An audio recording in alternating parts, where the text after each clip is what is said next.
season, new era, new hope and new optimism. Can Manchester United get off to a winning start in this Premier League season?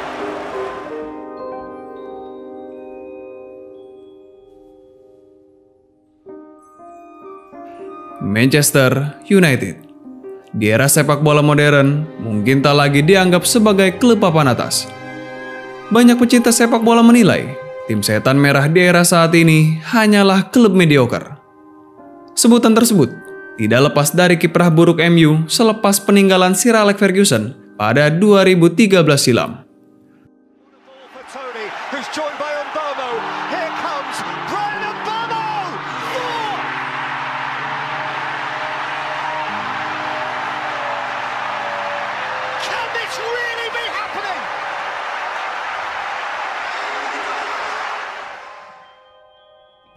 Dalam 5 musim terakhir, mereka bahkan tak mampu meraih gelar apapun setelah terakhir kali mengangkat trofi pada 2017 di era Jose Mourinho. Puasa gelar itu terjadi tidak lepas dari penampilan buruk MU di lapangan. Hingga kini di era Ten Hag, MU masih tetap diragukan keperkasaannya. Meski perjalanan musim 2022-2023 masih sangat panjang, jika MU tidak mampu mengatasi masalahnya, hampir bisa dipastikan mereka akan kembali puasa gelar. Performa buruk tersebut, selain karena banyaknya masalah internal klub, kualitas para pemain juga menjadi sorotan utama, terutama di lini tengah dan pertahanan. Oke, di video kali ini kita akan fokuskan topiknya ke lini pertahanan, di mana ada sosok Harry Maguire yang menjadi sorotan tajam.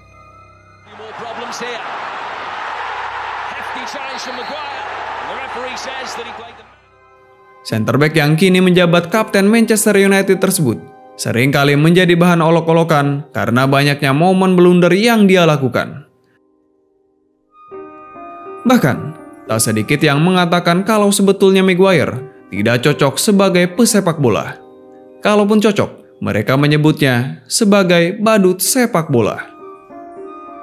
Lantas, mengapa MU terus menjadi bahan tertawaan? Dan mengapa selalu sosok Maguire yang paling terdepan dan paling banyak menjadi sorotan? Simak ulasannya.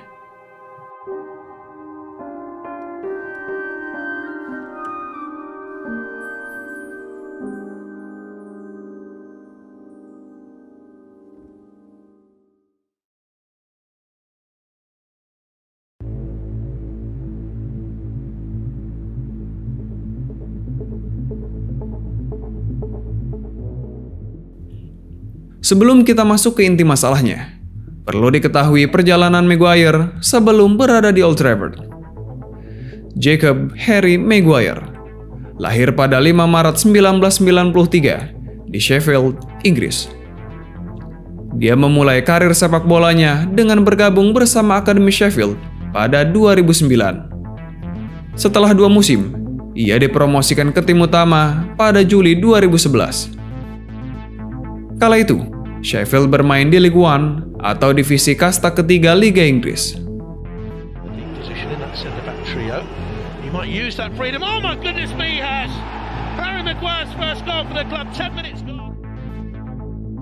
Selama 3 musim membela Sheffield, tidak ada trofi yang mampu diraih Maguire bersama klubnya. Tetapi, 2 dari 3 tahunnya berseragam Sheffield, dia selalu menjadi Player of the Year meski usianya saat itu belum menginjak 20 tahun. Bahkan di usianya yang masih 19 tahun, ia sudah mencatatkan 100 pertandingan sebagai pemain profesional.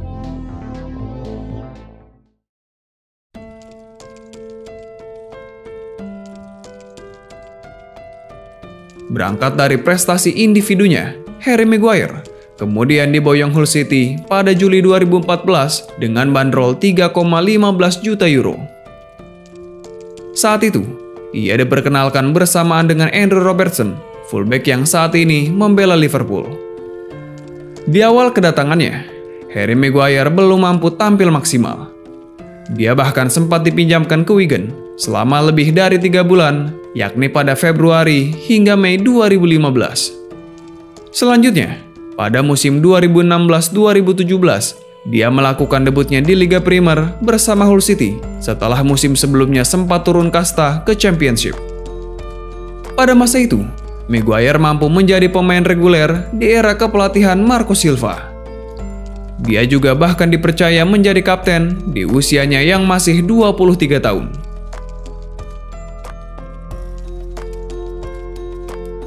Jika melihatnya bersama Hull City kala itu, mungkin tidak ada keraguan bahwa Maguire akan terus tumbuh menjadi bek yang dapat diandalkan di masa depan. Robertson with the cross, big header at the back post from Harry Maguire.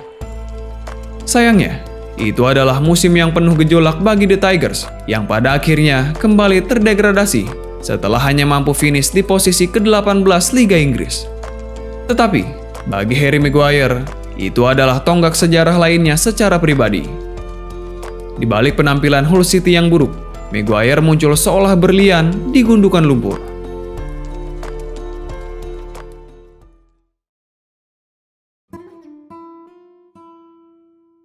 Leicester City, yang melihat Maguire memiliki potensi, kemudian memboyongnya ke King Power Stadium. Dia dibeli dengan harga mencapai 13,7 juta euro setelah mengalahkan Tottenham dalam perburuannya.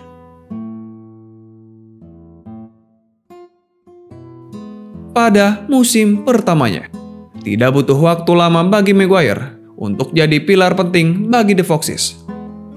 Sang pelatih Claude Puel hampir selalu memasangnya di setiap pertandingan. Musim itu, dia mengemas 44 laga dengan sumbangan 2 gol. Front of the packed away section, swings in a left-footed corner. Morgan's header, Morgan's goal. In fact, Maguire is it who is leading the celebrations, and it is Harry Maguire who has scored his first goal for his new club and celebrates with all of his teammates in the corner. Penampilan baiknya juga berujung pada pemanggilannya ke timnas Inggris yang akan bertanding di Piala Dunia 2018 Rusia. Musim berikutnya, 2018-2019, di bawah arahan pelatih Brendan Rodgers, ia juga selalu menjadi pemain penting. Bersama Leicester City, Harry Maguire semakin bersinar.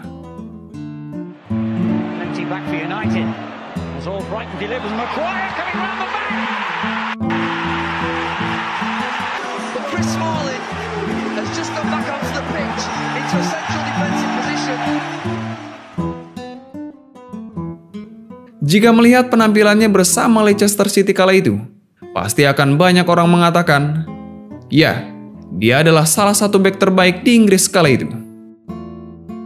Secara fisik, Maguire sangat cocok untuk ukuran seorang center back. Tubuhnya yang besar dan memiliki postur 194 cm tentu membantunya dalam memenangkan duel udara ataupun fisik. Kemampuannya dalam membangun serangan dari belakang dengan long pass juga terlihat cukup baik. Passingnya cukup akurat. Kekurangannya tentu saja terlihat pada bagian kecepatan. Dengan tubuh sebesar itu, yang bahkan beratnya mencapai 100 kg, Harry Maguire jelas tidak memiliki kecepatan. Jika lawan yang cepat mampu melewatinya, kemungkinan dia tidak akan mampu untuk mengejarnya. Tetapi, kelemahan itu diatasinya dengan ketenangan, membaca situasi permainan, dan timing yang tepat ketika hendak merebut bola dari lawan. Segalanya berjalan dengan baik saat itu.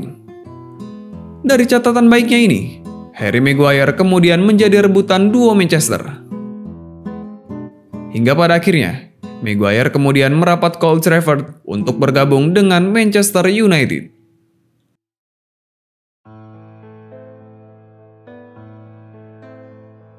Dengan harga mencapai 87 juta euro, menjadikan nama Harry Maguire sebagai center back termahal di dunia. Harga itu mengalahkan transfer Virgil van Dijk dari Southampton ke Liverpool sebesar 84,6 juta euro pada 2018 silam. Kedatangan Maguire ini diharapkan mampu menutup lubang besar di jantung pertahanan setan merah. Dalam sejarahnya, MU selalu dihuni para bek tangguh di eranya. Nama besar seperti Jeb Stam, Dennis Irwin, hingga duet maut Rio Ferdinand dan Nemanja Vidic adalah sedikit nama center back yang diagungkan di Theatre of Dreams. Akan tetapi, ekspektasi para fans United diputar balikan. Bukannya menutup lubang, kedatangan Maguire malah memperparah kerapuhan di lini belakang Setan Merah. Pada awal musim 2019-2020, Harry Maguire memang terlihat cukup bagus. Belum banyak kesalahan atau blunder fatal yang dibuatnya. Di bawah arahan Jose Mourinho, dia mencatatkan 55 laga dengan torehan 3 gol dan 3 assist. Sebuah awal yang sebenarnya terlihat baik. Maguire coming in. Harry Maguire at the back post. Musim perdananya, Harry Maguire membantu MU finish di posisi ketiga klasemen akhir Liga Inggris. Musim keduanya, dia juga berandil besar membawa MU sebagai runner-up Liga Inggris. Di musim keduanya itu, ia sudah mulai menunjukkan gejala penurunan kualitas.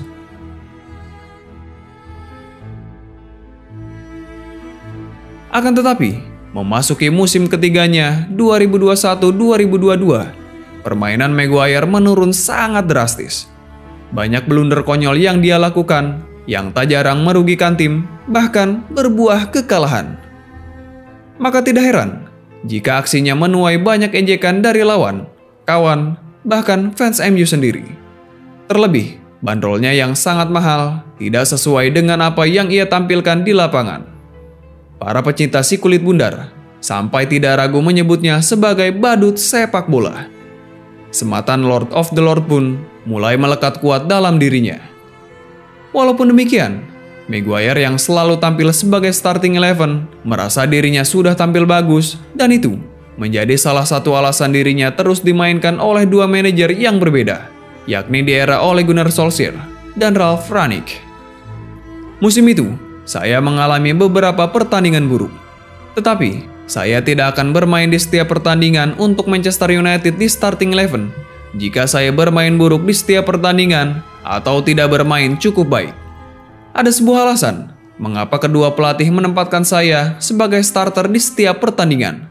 Untuk apa yang saya bawa ke tim, untuk apa yang saya berikan, kata Maguire dikutip dari Sky Sport. Tetapi di mata penonton, Harry Maguire tetap menjadi starter hanya karena tidak banyak pilihan di lini belakang United. Kenapa dengan Maguire sebenarnya? Mantan bek Manchester United, Rio Ferdinand menyebutkan sedikitnya ada 3 elemen yang harus dimiliki seorang center back sebagai syarat menjadi pemain bertahan. Yang pertama, tetap tenang dan yakin. Selain bertugas untuk mengawal lini pertahanan, bek tengah juga punya peran untuk mengalirkan bola dari belakang ke depan. Tugas kedua ini cukup krusial jika tidak dibarengi dengan ketenangan. Jika panik ketika menerima bola di area seperempat lapangan, bukan tidak mungkin akan jadi salah oper atau justru membahayakan gawang sendiri. Jika Anda panik saat bola datang ke arah Anda, rekan-rekan setim juga akan panik. Anda mesti terlihat setenang mungkin dan mengoper bola ke rekan setim. Dalam beberapa momen bersama MU, Maguire memang sempat terlihat agak panik saat memegang bola. Dia terlihat kebingungan melakukan pergerakan yang sebenarnya tak perlu ia lakukan.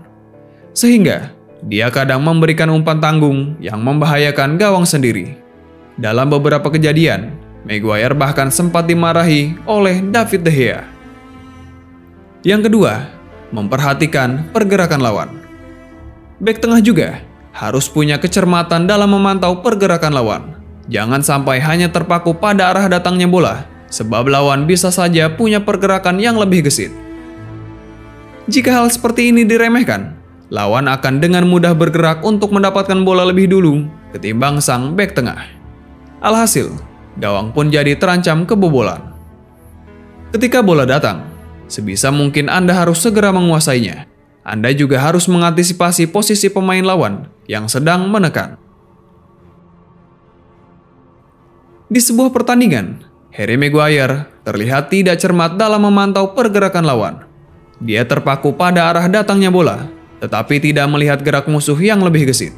Sehingga, ia kehilangan bola dengan cepat, membuat kepanikan dan berbuah gol untuk tim lawan. Selain itu, ia juga sering salah mengantisipasi pergerakan bola. Di beberapa laga, kesalahannya mengantisipasi pergerakan bola ini berbuah gol bunuh diri yang merugikan timnya sendiri.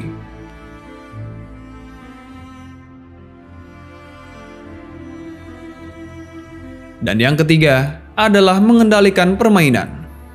Sebagai bek tengah, resiko digocek oleh pemain lawan sebisa mungkin harus dihindari. Salah satu caranya ialah dengan mengendalikan pergerakan lawan. Ya, pemain lawan jelas punya kemampuan yang berbeda-beda. Penyerang berbadan kecil tentu lebih lincah ketimbang yang berbadan besar. Sebagai seorang center back, mereka harus pintar dalam mencegah berbagai tipe pemain yang berusaha membahayakan gawang. Jika Anda bermain melawan pemain berketerampilan tinggi dan sangat cepat, pastikan Anda bisa menjangkau dirinya saat ia pertama kali menyentuh bola. Jika Anda membiarkan dia bebas berlari ke arah Anda menghadapi bahaya.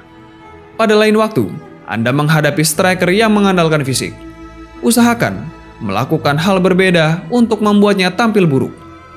Jika mereka tidak bisa membelakangi Anda, mereka tidak akan tahu di mana Anda.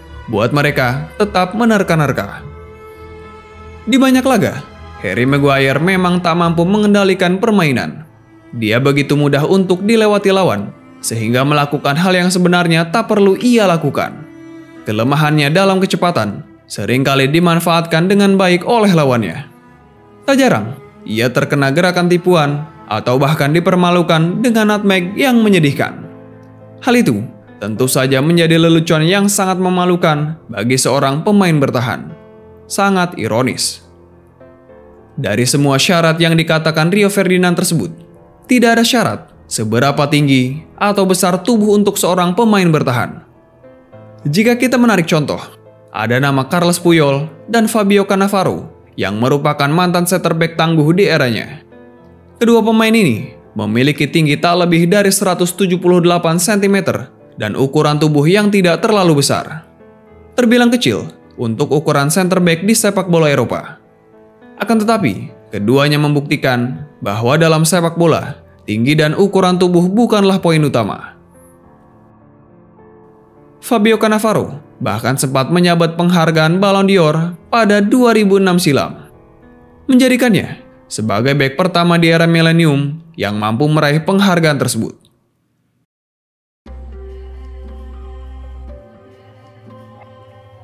Beberapa musim kebelakang, penampilan dari Manchester United memang tak kunjung mengalami peningkatan secara signifikan, meskipun pihak klub sudah melakukan pergantian pelatih dan perombakan pemain secara besar-besaran.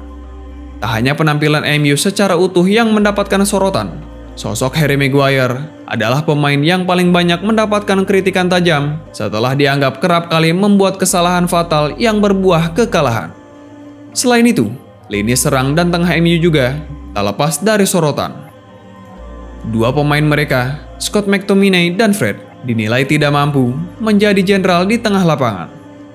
Penyerang mereka juga mengalami penurunan produktivitas gol. Kendati masih menjadi bulan-bulanan publik, Rio Ferdinand justru melakukan pembelaan kepada Maguire. Menurutnya, dia bukanlah sosok pesepak bola yang buruk, tetapi Maguire hanya tidak cocok dengan gaya permainan dari MU.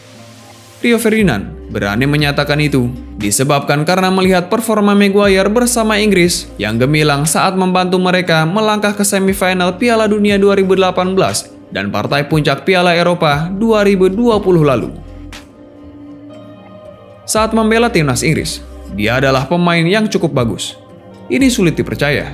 Anda tidak bisa mengatakan dia pemain tidak berguna karena Maguire sangat luar biasa untuk Inggris. Melihat hal tersebut, mungkin mereka memainkan cara sepak bola tertentu yang ideal bagi Maguire. Seperti layaknya Gerard Pique yang tidak memiliki karir baik di MU karena cara dia bermain.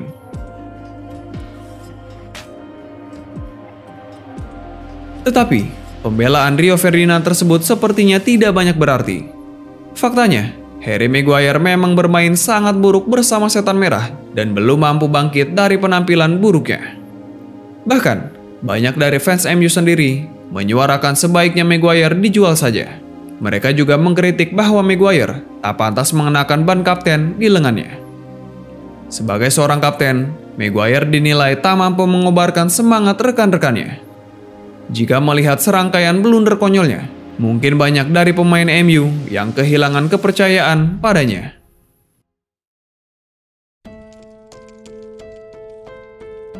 Untuk menjadi seorang kapten, selain harus memiliki permainan yang bagus, ada beberapa hal lain yang harus diperhatikan, yakni percaya diri, mental yang kuat, komunikasi yang baik, mengontrol emosi, dan berkarisma.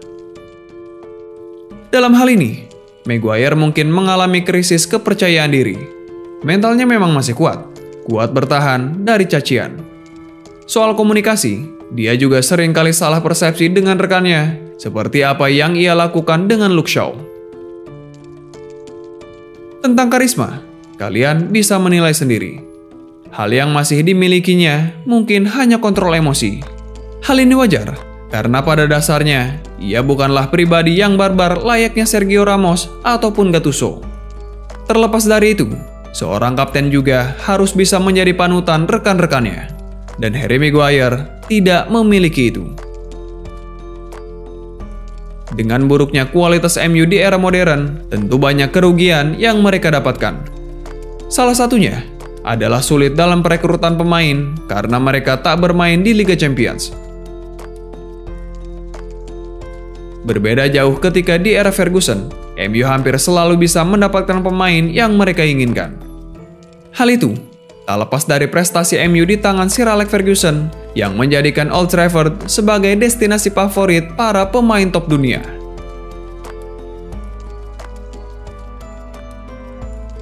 Kini, bersama nahkoda baru, Erik ten Hag, MU akan mengarungi musim 2022-2023. Sangat menarik melihat apa yang akan dilakukan Maguire dan MU di musim ini. Akankah mereka mampu bangkit atau kembali menjadi bahan tertawaan?